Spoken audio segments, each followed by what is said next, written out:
Good morning friends, कैसे हो आप सब। आई होप आप लोग अच्छे होंगे। आज की क्लास में हम लोगों की प्लाज्मा की क्लास है।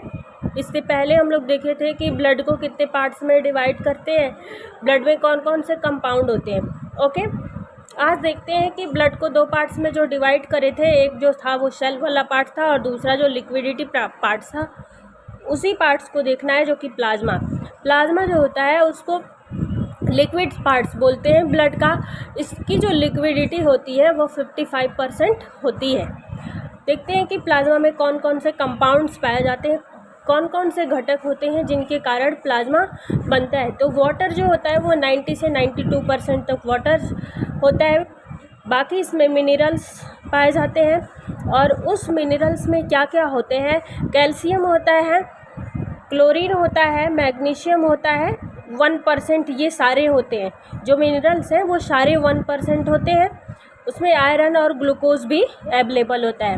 ओके, आई होप आप लोगों को समझ में आ रहा होगा। जो प्रोटीन होता है वो 6 से 8% होता है।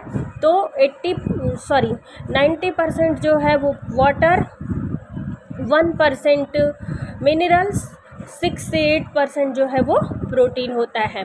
ठीक है, ये जो होता है जब प्लाज्मा एक्सेस फॉर्म में होता है तो एक तरीके की बीमारी हो जाती है, एक डिजीज़ हो जाता है जिसको बोलते हैं हेपेटाइटिस बी। ये हेपेटाइटिस बी जब एक्सेस फॉर्म में हो जाता है तो व्यक्ति को जॉन्डिस हो जाता है, पीलिया हो जाता है पूरी बॉडी। क्यों होता है? क्योंकि इसका जो कलर होता है प्लाज्मा का वो येलोइश होता है। वो येलोइश होता क्यों है? क्योंकि उसमें एक तरीके का वर्डस पाया जाता है, पिगमेंट्स होता है। उस पिगमेंट्स का नाम होता है बिलिरुबिन। मेंशन करके मैंने रखा है, उस पिगमेंट्स का नाम होता है बिलिरुबिन।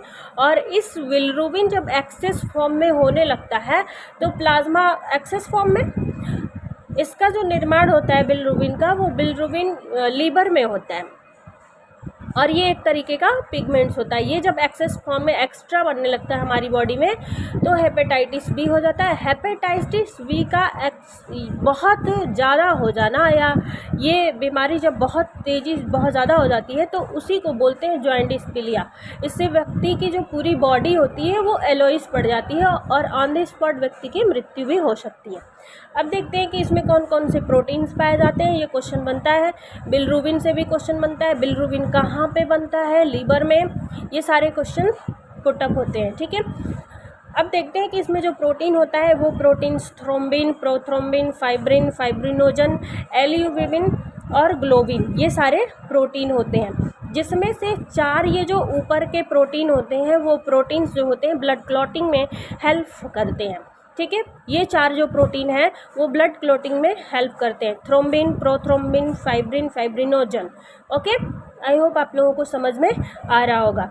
अब ये जो ग्लोबिन होता है, ये ग्लोबिन भी ब्लड क्लॉटिंग ये जो ग्लोबिन होता है ये ग्लोबिन आयरन को बनाता है और ये जो आयरन होता है यही प्लाज्मा आयरन बैलेंसिंग का काम करता है, सॉल्ट बैलेंसिंग का काम करता है, मिनरल्स बैलेंसिंग यही करता है। ठीक है, और इस तरीके से इसको बोलते हैं वोसोमेरेगुलेशन।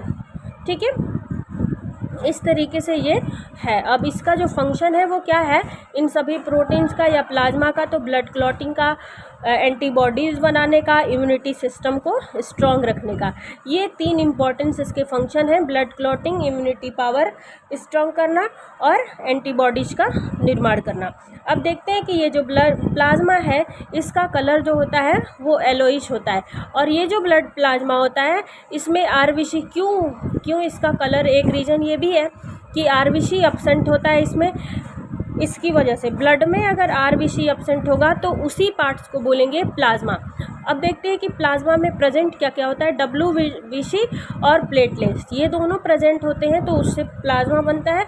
ये जो प्लाज्मा होता है, इस प्लाज्मा में एक प्रोटीन पाया जाता है। अगर इस प्लाज्मा में एक प्रोटीन फाइब्रिनोजन, अगर ये फाइब्रिनोजन और प्लाज्मा दोनों ऐड होते हैं तो सीरम बन जाते हैं। नेक्स्ट क्लास में हम लोग सीरम और आरबीसी के बारे में देखेंगे। ठीक है, इस तरीके से हम कह सकते हैं कि ब्लड प्लाज्मा के कारण ही ब्लड क्लॉटिंग होता है। इसमें कई सारे प्रोटीन्स होते हैं, इसमें ज़्यादातर वाटर होता है 90% इस तरीके से आज प्लाज्मा कंप्लीट हुआ और कल की क्लास में हम लोग आरबीसी को देखेंगे completely. Okay, thank you so much. Channel को लाइक शेयर एंड सब्सक्राइब करना ना भूलें। Okay, thank you.